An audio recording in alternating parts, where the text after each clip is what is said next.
No one expected the biggest pop drama of the year to start with one song, but the moment Taylor Swift dropped Actually Romantic, the internet froze. Fans listened once, then replayed it 100 times. The tone was sharp, the lines were bold, and almost instantly people pointed to one name, Charli XCX. Within minutes, social media turned into chaos. Swifties claimed Taylor was calling out a secret rival. Charli's fans fired back, saying the track felt way too personal to be random. Even music blogs jumped in, hinting that this wasn't just a lyric, it was a message. What shocked everyone most was that the clues weren't new. The tension had been building quietly for years, hiding in interviews, backstage moments, and even old songs. Taylor's diss didn't come out of nowhere. It was the spark that exposed a feud no one realized was already alive. But that wasn't the whole story, because once the internet started connecting the dots, a much deeper history came to light, one that went way beyond a single track. She's an incredible businesswoman and she's really kind. I'm so proud of her to have watched so much happen in her life. You are pitted against your peers. Swifties are abuzz about a possible diss track on Taylor's new album, Charli XCX, through Shaded Taylor. I don't hate you, and I don't think about this, but thank you for all the effort.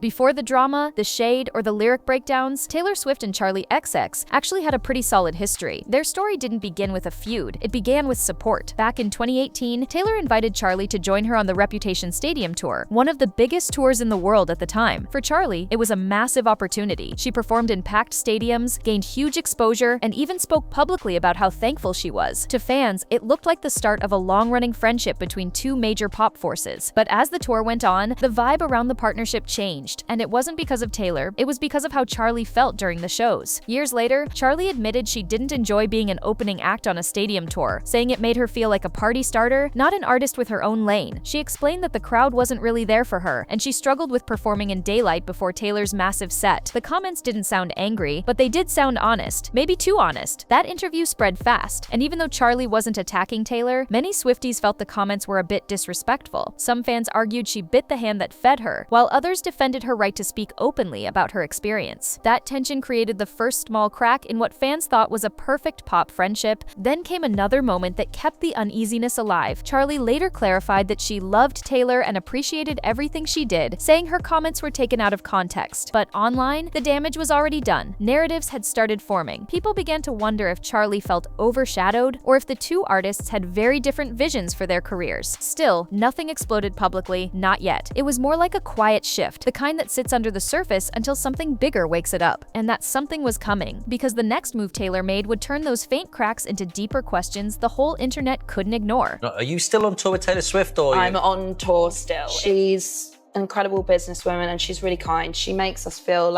so welcome. It feels like a girl gang on tour together. It's really good. The soft tension between Taylor Swift and Charli XCX didn't explode right away. It simmered, but everything changed when their personal lives accidentally crossed paths. And for two artists with passionate fan bases, that was all it took for whispers to turn into full-blown theories. The turning point came when Taylor started dating Maddie Healy again in early 2023. The public reaction was messy, intense, and non-stop. Fans dug through old videos, old interviews, and old controversies tied to Maddie, and they didn't like what they found. Suddenly, Taylor was facing constant criticism, and people began watching every move she made. Charli XCX, meanwhile, was romantically tied to George Daniel, Maddie Healy's bandmate in the 1975. That overlap created an unexpected link between the two women, not just career-wise, but personally. And once the internet noticed, it didn't let go. To fans, this new connection changed everything. The friendship that once felt simple now had layers. If Taylor was back with Maddie, what did that mean for Charli, who was basically part of the same extended friend circle? Could she support Taylor publicly without stepping into her boyfriend's drama? And if she stayed silent, would people take it as shade? Even worse, some fans wondered if George and Charli were uncomfortable with Taylor's relationship. Others claimed Charli didn't want to be dragged into another wave of Taylor-related headlines. The internet turned their silence into tension, even if none of the artists said a word. Then came another twist. Taylor's album, The Tortured Poets Department. The entire project was covered in references, hints, and lines people believed were tied to Maddie Healy. And when fans started combing through Charli's lyrics too, they found details that lined up a little little too well, shared timelines, shared parties, and shared heartbreak rumors. Suddenly, people online were convinced the two women weren't just pop stars. They were connected by the same messy romantic orbit, and that idea created a new kind of pressure. It wasn't open conflict. Not yet. But it was the moment the internet stopped seeing Taylor and Charli as friends and started watching them like rivals. And the moment that flipped everything, a lyric that no one expected and everyone dissected. Some days you can feel unbelievably insecure,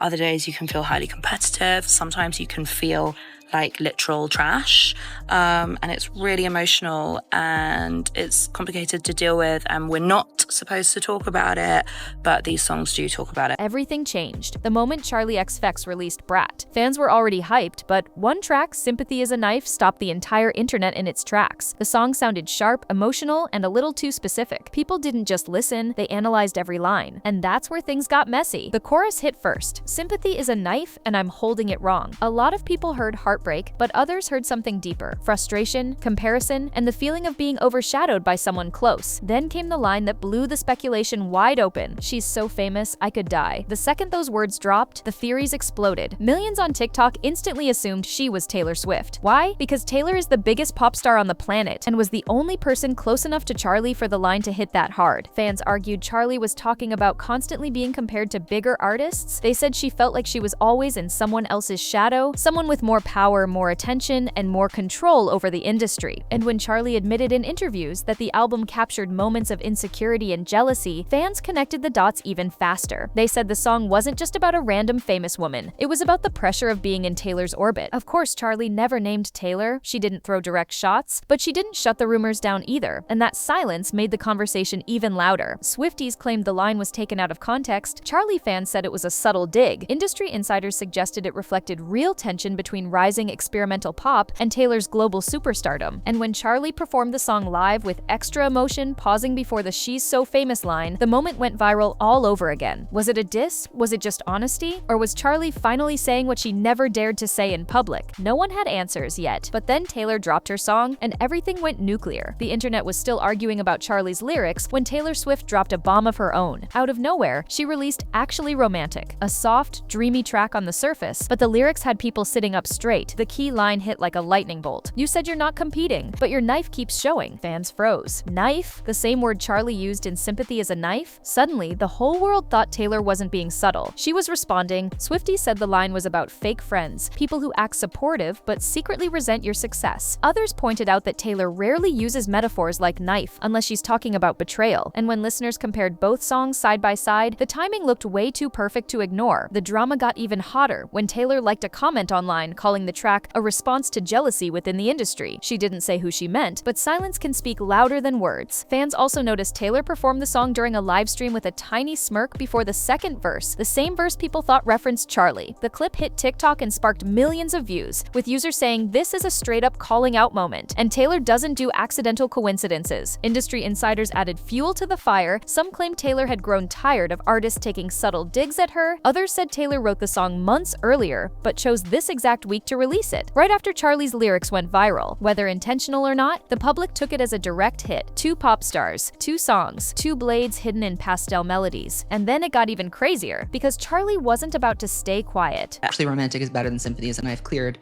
Taylor wins. There's just more of us. There are more Swifties than there are angels.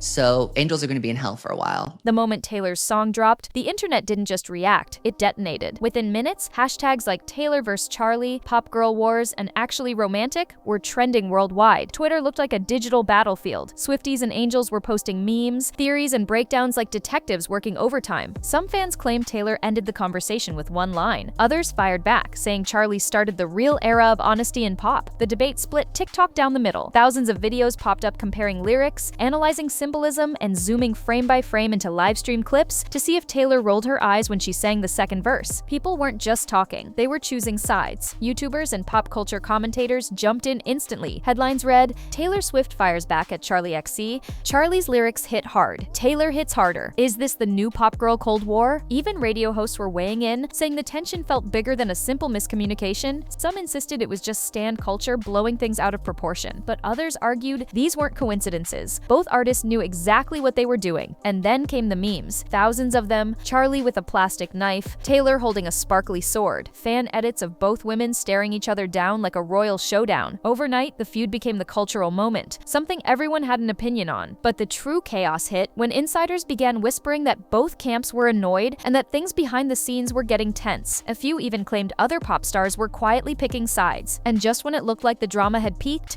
Charli made a move that sent the internet right back into a frenzy. While the internet was screaming, waiting for Charli to clap back with a diss of her own, she did something no one expected. She stayed quiet. No tweets, no interviews, no dramatic posts. At first, fans thought she was ignoring the situation, but then the silence started looking a lot more intentional because Charli wasn't hiding. She was moving. The first sign came when she posted a single photo on Instagram, no caption, no emojis, just her in a studio, headphones on, glowing blue lights behind her. Swifties thought it was harmless. Angels claimed it was war mode. Blogs immediately wrote headlines like Charli XCX is cooking something, is it a diss track? Then came the likes. Charli quietly liked a fan post that said, "Real artists don't need to name names." The message speaks for itself. People lost it. Was that shade, a hint, or just a coincidence? Even pop reporters admitted they had no clue. But the real turning point was her concert the following weekend. During the outro of Sympathy is a Knife, she paused, smiled at the crowd, and said, "Funny how people hear what they want to hear." The arena erupted, fans recorded it, gossip pages spun it as confirmation. Even though she didn't name Taylor, everybody decided she did. Charli's team remained completely silent, refusing to comment. But silence can be louder than words, and Charli knew exactly how to let the internet do the talking for her. Some fans said she was playing chess, not checkers. Others claimed she was being messy on purpose, stirring drama without saying a thing. But the smartest observers noticed something else. Charli's streams spiked, her song climbed the charts, and every moment of silence only made the story bigger. But that wasn't the whole story, because while Charli was letting the internet speak for her, Taylor was preparing a move of her own, one nobody expected. Once the public had chosen sides, the music industry stepped in, and that's when things got even messier. Behind the scenes, producers, critics, and insiders started whispering about what the Taylor versus Charli moment really meant for pop music. Because in this business, a feud is never just a feud, it's politics. Music journalists were the first to react. Some praised Taylor's lyrics as bold and surgical, calling her track one of her sharpest in years. Others accused her of punching down, claiming that Charli was rising too fast and threatening the established hierarchy. Suddenly, it wasn't just a song, it was a statement about power. Meanwhile, Charli began to receive unexpected praise from indie critics who felt she represented the future of pop. Articles appeared arguing that her experimental sound was pushing boundaries, while Taylor was protecting her throne. Whether fair or not, the narrative grew quickly. Charli was innovation, Taylor was legacy. Producers added fuel too. An anonymous songwriter told Rolling Stone, "Nobody swings unless they feel threatened." Fans ran with that quote like it was gospel. Even award insiders weighed in. Rumors started circulating that industry voters might use the drama to decide whose sound they wanted to support next. Was pop going to stay polished and narrative-driven, or shift toward edgier, Jay-Z-leaning experimental tracks? Then came the think pieces. Long essays comparing their careers, their choices, their fan bases. Some framed Taylor as the pop establishment, while positioning Charli as the rebel shaking up the system. Others argued the feud reflected a deeper tension, the fight between mainstream appeal and artistic risk. But the biggest shock came from inside the pop community. A few artists quietly liked posts siding with Charli, others commented fire emojis under Taylor's lyrics. Every action, even a tiny double tap, was turned into a headline, and through it all, one thing became clear. This was no longer just Taylor versus Charli. It was a debate about the future of pop itself. But the feud wasn't done evolving, because while the industry was choosing sides, the fans were about to rewrite the entire narrative. Again, when the noise finally settled, people realized this drama was about something much bigger than a single diss track. It wasn't just Taylor versus Charli. It was a rare moment where the world got to see the truth behind pop music's hidden hierarchy. Because in pop, success isn't just measured by charts, it's measured by power. Who gets to dominate the conversation, who controls the narrative, and who has the influence to make or break the culture. And that's exactly why this feud hit so hard. Taylor has spent nearly 2 decades at the top. She's built an empire, survived scandals, reshaped the industry, and still holds one of the most loyal fan bases in music. But with that level of dominance comes something nobody likes to admit: pressure. Every new artist, every rising sound, every viral trend becomes a quiet reminder that even the biggest star can't stay untouchable forever. That's where Charli enters the picture. She's not a traditional pop princess, she's the blueprint for the hyperpop experimental wave that Gen Z worships. She's respected by critics, adored by niche audiences, and seen as the fearless innovator Taylor once was. Whether they meant for it to happen or not, their worlds were bound to collide, and the industry felt it, a legacy titan facing a rising disruptor, a polished storyteller up against a boundary-breaking producer. Two versions of what pop could be be, fighting for the same cultural space. Fans saw it too. Some viewed Taylor's diss as a defensive move, a reminder that she still controls the room. Others believed Charli's lyrics came from years of being overshadowed, dismissed, or used as a support act in conversations she helped shape. The truth? Both women were reacting to the same fear that exists beneath all of pop's glitter. In this industry, there's always someone younger, louder, or fresher waiting to take your spot, and that's why this feud mattered. It wasn't petty. It exposed the insecurities, the competition, and the silent rules every artist faces as soon as they speak, sing, or tweet. But the most surprising part? The story didn't end with shade. It set the stage for a conversation the music world has been avoiding for years, and it raised one last question. In a world built on constant reinvention, who really gets to stay on top? In the end, this wasn't just a feud between two pop stars, it was a reminder of how fame twists everything: friendships, art, and even simple mistakes. One lyric from Taylor, one line from Charli, and the whole world acted like it was a war. Every post, every silence, every glance became evidence. But that's what fame does. It turns real people into characters in a story the public thinks they own. Taylor and Charli weren't just dealing with each other, they were dealing with millions of eyes waiting for drama. And maybe that's the real message here. In music, power shifts fast, feelings get loud, fans choose sides, and even the strongest artists can't escape the pressure of staying on top. But behind the headlines, these are two women trying to protect their place, their pride, and their peace. Because at the end of the day, pop feuds come and go, but fame never stops watching.